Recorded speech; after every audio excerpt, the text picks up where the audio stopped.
This is Principles of Management, and this session is on designing adaptive organizations. In 1896, Louis Sullivan, an American architect, coined the phrase, "form follows function." It's been often quoted and used in many contexts, perhaps none more aptly than in designing organizations.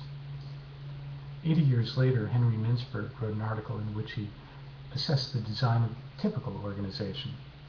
There's a central and pyramid-shaped core founded on the operations of the business with sidebar functions for staff areas and a technostructure.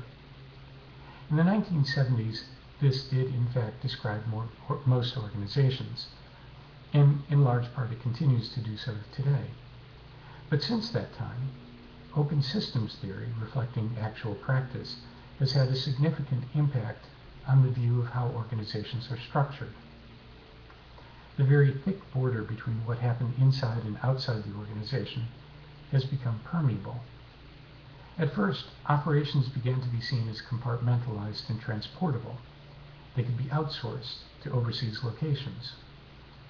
Shortly thereafter, and with the increasing reliability and decreasing cost of intercontinental communications, some aspects of services could be transported as well.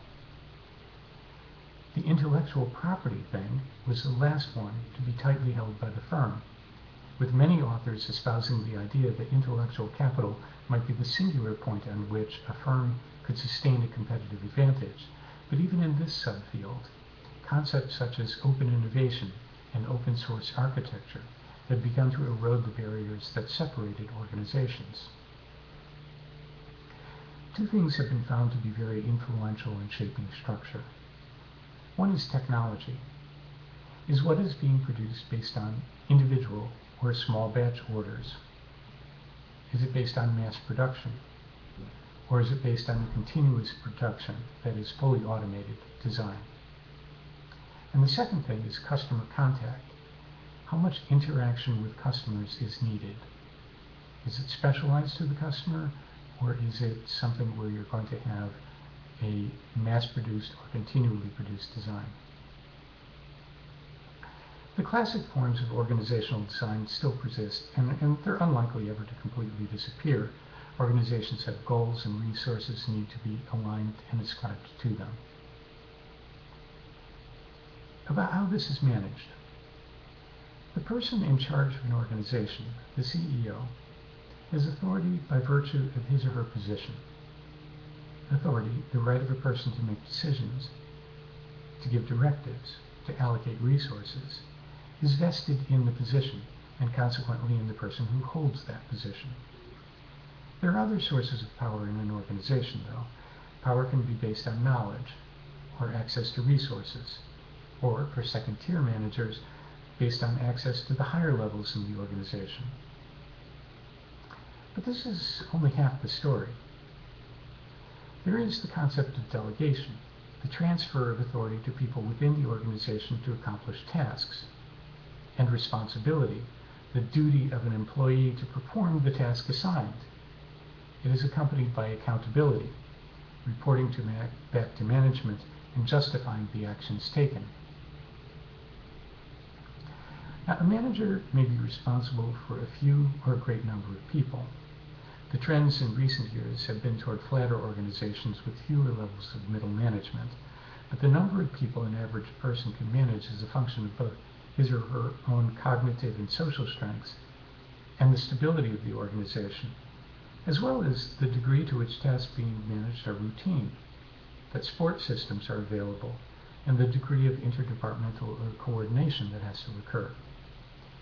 When non-routine authority is located near the top of the organization, it is said to be centralized. When it is located at lower organizational levels, it is said to be decentralized.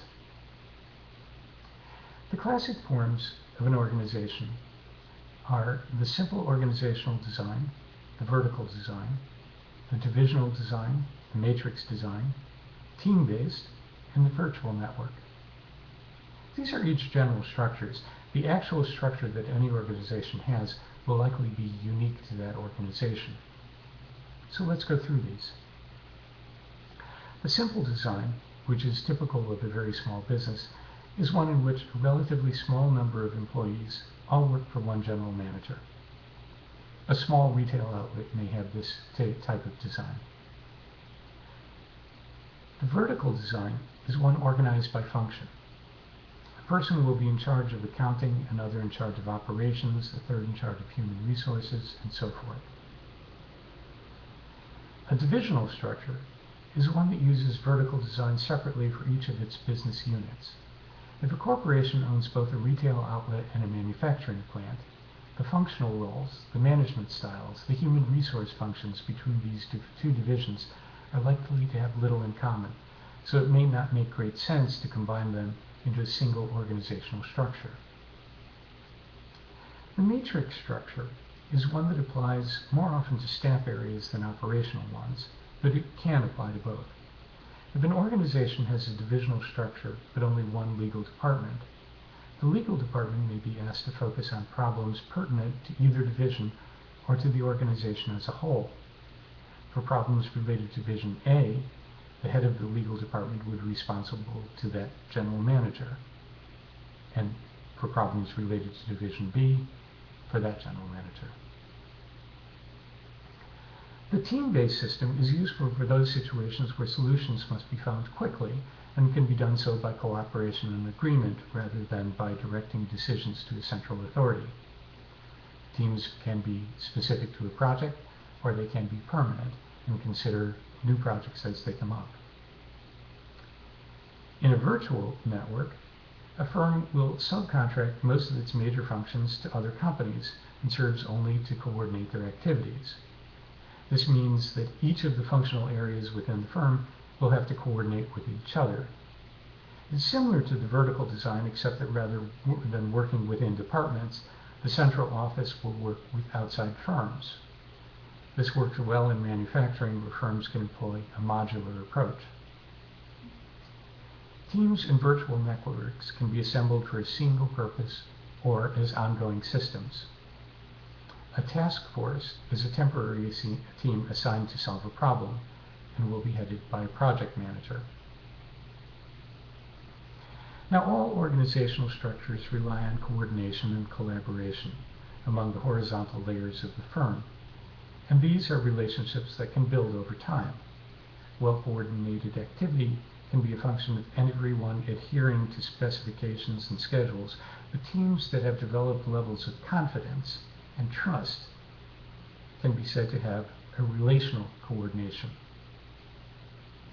It would be an error to think of an organizational structure as a permanent thing. Strategies change over time, as do the organizational structures intended to serve them. The terms reorganization or organizational development may already be familiar to you. If not, it will be so by the end of the next audiocast, the subject of which is managing change and innovation. Good night.